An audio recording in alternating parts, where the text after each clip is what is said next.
Hello guys, Assalamualaikum warahmatullahi wabarakatuh. Welcome to my channel again, Super Easy Bin Gampang English. Then guys, today we are going to discuss about how to start an interview with a foreigner or tourist in English, of course.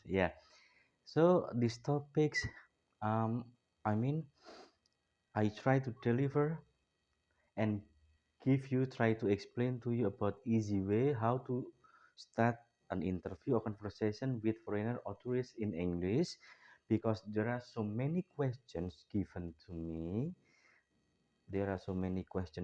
me. About some people confusing condition about how to start an interview to foreigner dancer dia. Ada banyak pertanyaan atau kebingungan dari teman-teman tentang bagaimana sih sebaiknya memulai interview dengan turis atau wisatawan dalam bahasa Inggris itu, ya, for the sake of our English practice itu ya untuk praktek bahasa Inggris kita, katanya seperti itu. Jadi ini yang harus teman-teman perhatikan ya, saya yakin setelah ini akan mahir semua. Suppose when you went to Bali, or if you went to Bali, or if you go to Bali, you can make this simple tutorial ya, for the best way how to chat or to do interview or direct chat with foreigner or tourist in English gitu ya. Ya sebenarnya apa sih yang boleh ditanyakan dan apa yang tidak boleh kita tanyakan, sir? What kind of questions that we should avoid and what kind of question that we can raise, kita boleh munculkan atau berikan pada turis. Raise ya, raise itu ya, raise ya. Raise itu beda dengan rise ya. Kalau RAISE itu kan rise itu naik. Bedanya apa sih? Ini juga naik atau memunculkan ya. Bedanya kalau rise itu misalkan the sun rises from the east, matahari terbit dari timur, itu rise pakai RAIS gitu ya, atau sunrise merek minyak goreng ya itu ya. Itu kalau rise itu yang RISE itu rise itu naik dengan sendirinya ya, otomatis ya. Tapi kalau raise ini menaikkan atau naik, ada yang menaikkan. Misalkan kalau kita menaikkan bendera merah putih ya, we raise our national flag. We raise bukan we rise, itu bedanya. Ya ini contoh aja ya. Kemudian kita masuk, how to start an interview with foreigner or tourist. Ini yang harus benar-benar teman waspadai. Makanya kadang-kadang beberapa turis itu milih untuk to stop, and they prefer stopping to make interview with you, atau mengkat interview itu ketika mereka nggak nyaman dengan teman-teman semua. Artinya apa? Mungkin biasanya teman-teman masuk ke wilayah touchy topics in English. Touchy topics. Touchy itu apa sih? Menyentuh. Touchy itu hal-hal yang sensitif ditanyakan pada turis. Nah ini harus dihindari ya teman-teman ya. Jadi ini sangat sensitif dan membuat mereka nggak nyaman. Mungkin ada yang pernah merasa, oh iya om, iya mas, okay, that's right sir. Yeah, I ever found that kind of condition that a foreigner or tourist or Western people cut our conversation that time, and yeah, we did not our chat time. Karena apa? Mungkin masuk wilayah ini. Apa sih touchy topics atau pertanyaan yang kita tidak boleh berikan ke wisatawan, turis, atau ketika kita bercakap-cakap for the first time with the foreigner, sir? Ini catatan-catatan dari saya ya. Ya. Yang pertama, of course, we have age here. Maybe it is commonly used in our country when we are asking someone age. Ya, kalau di negara kita biasanya umum ya nanyakan umur dikasih dengan nuwun sewu jenengan yuswanya pinten, kalau orang Jawa halus umurnya berapa itu. Tapi itu it's not common to be raised to foreigner. Nanyakan umur itu saru, tabu, ya, touchy topics. Nggak boleh ya, jangan diulangi lagi. What is your age then? Jangan ya, nggak boleh nanyakan umur. Ini juga nggak boleh lagi. Yang kedua, jelas ya, umur sesuatu yang masuk wilayah touchy topics untuk ditanyakan. Kemudian religion, yang harus teman-teman waspadai juga. Agama. Jadi hindari hal seperti itu. Okay, what is your religion then? What is your religion? Agamanya apa sih? How many religions are there in your country? Jangan, itu sangat ya nggak penting gitu loh gitu ya. Kamu nenyek, nanti dia bilang gitu ya, nggak boleh. Religion. Avoid giving or raising the question about a topic about religion. Oke. Ingat ya, agama. Ada berapa agama di negara Anda? Kamu agamanya apa? Nanti kamu bisa dibales ya. Kamu nenyek gitu ya. Kemudian about race. The third topic. Ras ya. Ya misalkan, ini sangat sensitif ya. Misalkan ada beberapa ras di negara itu. Misalkan di Amerika nanya, can you tell me about the black and white people condition in US now, bla bla bla, nggak boleh ya. Nah, itu maksudnya race ya. Bahkan sekarang sudah semua ini fight against racism ya. Kalau lihat ya Pak bola atau pertandingan olahraga itu banyak yang menunjukkan ya. Karena sampai sekarang masih banyak orang yang melakukan hal seperti ini yang sudah tidak boleh lagi. Ya bahkan lembaga internasional sudah pada mengecam tindakan yang mengarah pada rasisme ya. Jadi nggak boleh nanya tentang ras ya. Menyinggung masalah ras gitu ya. And then the fourth topic that you cannot ask a question to the foreigner. And yeah, but marital status pernikahan. Ayo hati-hati loh ya. Kadang-kadang kita nggak sadar ya. Are you married? Ya. Apalagi sampai how many husband or wife do you have? Itu nggak boleh ya. Marital status. Emang masalah lo apa gitu ya? Nggak boleh menanyakan status pernikahan ya. Gitu ya. Dihindari sekali banget ya. Jangan menanyakan masalah yang berhubungan dengan status pernikahan. No, you cannot raise that kind of question. Are you married? Who is your husband? Wah, jangan lebih jauh lagi, nggak boleh ya. Emang gua pikirin, lo siapa gitu ya, nanti kamu ditanya gitu malah marah gitu ya. Gitu. Oke ya. Ada pertanyaan? Nggak ada ya saya kira ya. Jadi ini dihindari ya. Age nggak boleh, religion nggak boleh, race, and then marital status dihindari. Kemudian politics. Buat politics. Jadi bahasa Inggrisnya ilmu itu biasanya dikasih S belakangnya ya. Economics, ya, gitu ya. Mathematics, gitu ya. Politics, buat politik ya. Ya, jadi nggak boleh hanya tentang politik. Misalkan orang Amerika kebetulan you do your chat or conversation with American people at that time, then you raise this kind of questions about uh, how or which is better between Republic or Democrat political party. Nggak boleh ya di Amerika nanyakan yang bagus itu partai politik di Amerika itu partai Demokrat atau Republik, nggak boleh ya. Kalau Inggris akan nanya partai buruh apa partai konservatif, nggak boleh gitu ya. Jadi dihindari hal seputar politik ya. Iya, kalau misalkan nanti ke bawah kita kehabisan topik banyak kok bisa bilangnya di bawah nanti. Kemudian juga agak saru, tabu, taji topik ya, yang sensitif ditanyakan gitu ya. Itu salary and profession ya. Kamu kerja apa di sana? What do you do there? What is your profession? How much salary do you get? Itu saru ya. Hindari juga.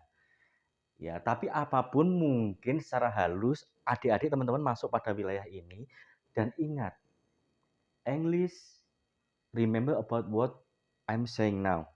English is not as colorful as our mother tongue or our country's language, Indonesian language ya. Jadi bahasa Inggris itu tidak seberwarna bahasa Indonesia. Ketika dalam apa? Dalam percakapan kita mengenal banyak bahasa basi nuwun sewu, punten dalam sewu, mohon maaf, sepurane nggih, atau mungkin dalam budaya suku yang lain atau teman-teman dari budaya yang lain mungkin akan sama. Kita mengenal banyak sekali atribusi atau kenal banyak sekali bahasa basi lah istilahnya ya untuk bahasa kita ya. Maaf itu ya apa nyuwun sewu apa itu ya. Tapi bahasa Inggris nggak kenal itu. Karena mereka biasa dengan sesuatu yang sifatnya go straight untuk mengutarakan sesuatu itu langsung ke the point. Kalau kita masuk budaya oriental ya teman-teman, jadi untuk menyampaikan sesuatu kadang kita tuh harus muter-muter. Jadi remember about important note from me now. Ya, two magical words in English. Once again, English is not as colorful as Indonesian language. Bahasa Inggris tidak seberwarna bahasa Indonesia. Kenal bahasa-bahasanya banyak. Tapi English punya dua kata ajaib. Excuse me. Ingat, excuse me. Whenever you put these two words at the front of your conversation, tourist or foreigner will feel cozy or comfortable when they are having conversation with you. Remember this, always remember this.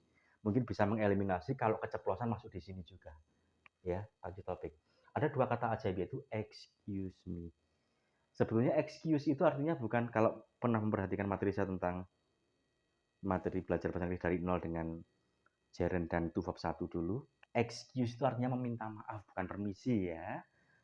Artinya ketika teman-teman lewat, ada orang tua di dekatnya, kemudian kamu lewat, kamu merasa mengganggu, menyela, excuse me sir, lewat pembukaan badan itu bukan permisi gitu ya, tapi minta maaf, mau lewat, mau nyela, mau ganggu. Jadi excuse itu mohon maaf sebenarnya. Oke, excuse me, mau tanya apa misalkan ya.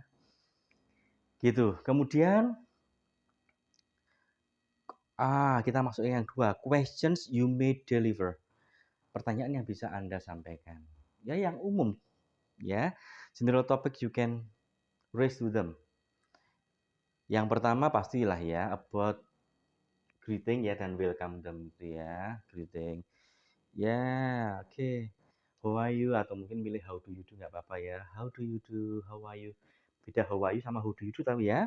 Kalau how are you itu, kalau how do you do itu untuk yang pertama kali biasanya, dan mereka akan jawab how do you do? Apa kabar? Apa kabar gitu ya. Tapi pakai how are you nggak apa-apa. Hai, good morning sir, how are you? Gitu ya. Kemudian welcome to our country gitu ya. Welcome to our warm country, welcome to our beautiful country. Ngepi-ngepi negaramu nggak apa-apa gitu ya. Kemudian Anda bisa masuk pertama dengan the original place of country. Where are you from, sir? From what country are you from? Misalkan dia bilang dari I'm from Belgium itu ya. Terus kotanya mana, from what city? I'm from, misalkan dia jawab from Brussels, the capital of Belgium itu ya. Ya mungkin boleh, kalau ikut tanya seperti ini Anda boleh menanyakan hal yang umum aja. Can you please tell me about the people there? Oh, can you please tell me, give me short brief. Ya, short brief. Brief. Di sini aja, nanti nggak kelihatan brief itu ya. Cerita singkat tentang, could you please tell me a short brief about the city where you live, tentang kotanya apa gitu ya. Tanyakan aja hal yang sifatnya umum ya, general topic ya. Jadi tidak masalah yang istilahnya ini kan touchy dan personal ya. Kemudian yang lebih banyak mungkin paling aman itu Anda akan cerita tentang tell them about your country or city. Suppose you are the native of Yogyakarta City. Mungkin Anda penduduk Jogja ya. Ya ceritakan aja tentang Jogja dan Indonesia. Ya. Ceritakan aja Jogja is a special region in Indonesia because we have still kingdom here, that is Keraton Yogyakarta. Ceritain aja tentang Jogja, tentang Indonesia gitu ya. Tell them about your country and city. Nanti dia akan tanya. Nah, di situ Anda akan menjawab. Kemudian jangan lupa ketika Anda menceritakan tentang, you tell them about your country or city, and then give them recommendation about your country or city. Ya, banyak topik ya, masuk umum ya. Give them recommendation. Berikan saran atau rekomendasi, misalkan tentang kota. Excuse me, do you know a delicious food originally from Yogyakarta? Ya, do you know the original delicious food originally come from Yogyakarta? Ya, that is gudeg. Nah, ceritain aja. Wow, gudeg, mereka tanya ya. Can you tell me about gudeg? Ceritain aja gudeg gitu. Meskipun dalam percakapan It's okay for you to make mistakes. Saya pernah menyinggung di sebelumnya, nggak apa-apa ketika Anda mungkin membuat kesalahan secara tensis atau grammatical di percakapan, nggak apa-apa. Yang penting praktik dulu, tapi tetap terus dibetulkan, itu nggak masalah, gitu ya. Nah, gudeg. Atau bahas tentang, do you know that there are some delicious cookies or cake produced in Yogyakarta, cerita tentang bakpia, atau ceritain tentang apa misalkan yang lain, tentang geplak atau apa, itu ceritain aja tentang itu rekomendasi. Atau rekomendasi penginapan, nggak apa-apa tanyain aja, how long will you stay in Yogyakarta? Masuk ikuti aja yang umum, jadi tidak menyinggung masalah yang tadi saya sebutkan yang dilarang itu. Where do you stay in Yogyakarta? Misalkan di hotel itu, kemudian I stay at hotel apa, tapi mahal. Ya berikan rekomendasi, oh yang murah itu di sana itu loh saya tahu ya. If you want to stay in a reasonable price hotel, I can give you some recommendation. The name of cheaper hotel, a hotel with reasonable price in our city. Sebutkan apa misalkan, ya berikan aja rekomendasi tentang hotel-hotel murah. Ya. Kemudian sebaliknya juga Anda boleh menanyakan sedikit tentang negara dia, tapi secara umum ya. Tidak, sekali lagi nggak masuk wilayah touchy topics tadi. Oke, saya kira sangat mudah dipahami kan? Dan sekarang akan merasa lebih nyaman kan? Pede ta kalau untuk praktek berbahasa Inggris dengan bule ya. So once again, just try to avoid making mistake when you start a conversation with foreigner. Remember once again, I stress here. Tak tekankan di sini. Bahasa Inggris itu tidak seberwarna bahasa Indonesia. Tidak kenal banyak bahasa basi seperti bahasa kita. But English always has two magical words. When we want to make foreigner or tourist we talk to, they will feel comfortable. Mereka akan nyaman ngomong sama kita. Apa itu kata excuse me? Okay, well, excuse me then, sir. Okay, well, excuse me, sir. Could you please tell me or give me a short brief about your city, about your country? Ya, seperti itu. Okay, once again, don't forget to always like and subscribe for my channel. Okay, yeah, I think this is enough for today. I will always say that, and I'm sure that you can make your own best conclusion about our discussion today, or even I do believe that you can make your own best practical activity better than me about this kind of discussion. Saya yakin teman-teman bisa membuat praktek yang lebih bagus daripada saya. Dan itu harapan seorang pengajar, seorang instruktur seperti itu. Siswanya lebih pintar pasti itu ya. Oke, saya kira cukup sekian. Okay, that's all enough for our discussion this time. Okay, I will see you next time. Thank you very much for watching my channel. I will see you next time. Okay, see you.